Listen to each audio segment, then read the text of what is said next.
Before the world knew his name, before stages, awards, and global recognition, there was a child born into one of music's most influential bloodlines, where rhythm wasn't learned, it was inherited, and legacy wasn't a choice, it was a shadow that followed every step. That child became Damian, Jr. Gong Marley, the youngest son of reggae's greatest icon, and one of the most distinctive voices in modern Jamaican music. But his story isn't just about being born into greatness. It's about what happens when you decide to redefine it. Early life, born into a legacy too big for one lifetime. Damian Robert Nesta Marley was born on July 21, 1978, in Kingston, Jamaica. From the start, his life was already layered with history. His father was Bob Marley, the global pioneer who turned reggae into a worldwide language of resistance, love, and spiritual identity. His mother was Cindy Breakspear, a cultural figure in her own right, known for her elegance, artistry, and presence in Jamaica's creative circles. But Damian's childhood carried complexity. His parents were not married, and Bob Marley passed away in 1981 when Damian was only around 2 years old.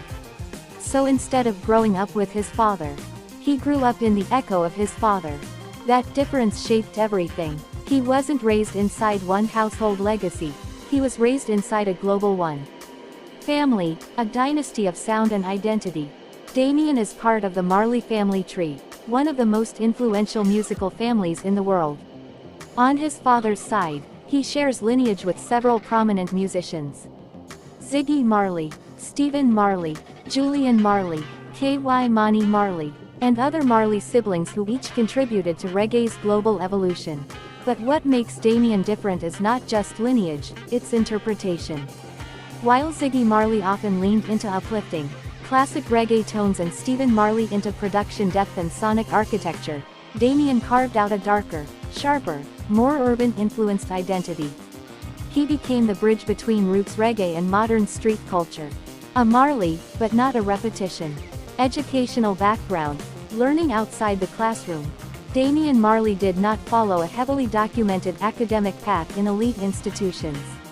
Instead, his education came from studio environments in Kingston, Jamaica's sound system culture, exposure to musicians, producers, and live performance spaces, real-world cultural education rooted in reggae and dancehall traditions. In Jamaica, especially within musical families like the Marleys, education is not just formal, it is cultural transmission. He learned timing not from textbooks, but from bass lines. He learned storytelling not from essays, but from street reality. Career, from legacy to leadership in sound. Damian's musical journey began in his teenage years, initially experimenting with performance and forming early groups. But his identity crystallized when he embraced the name, Jr.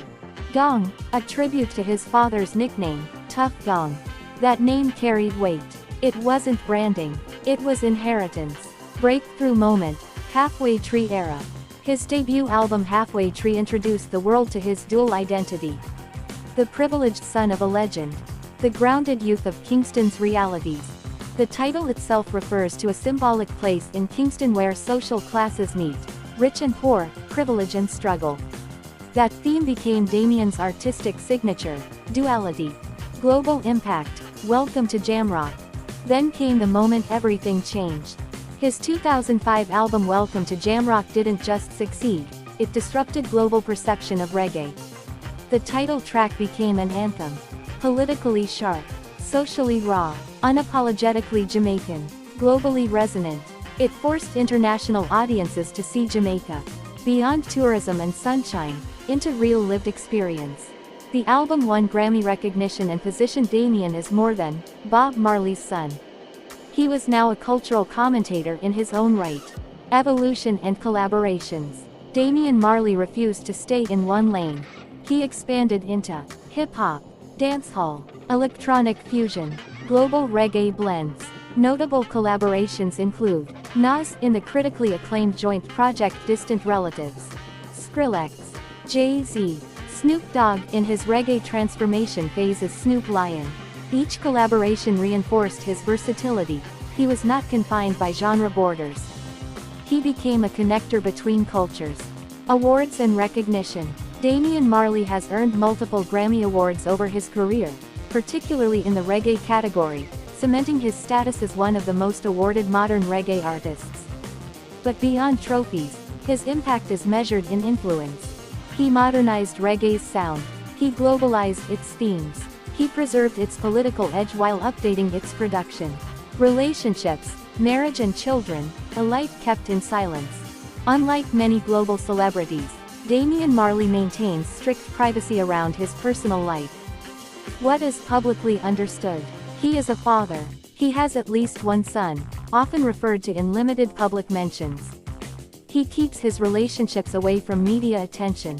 No confirmed public marriage details are widely documented.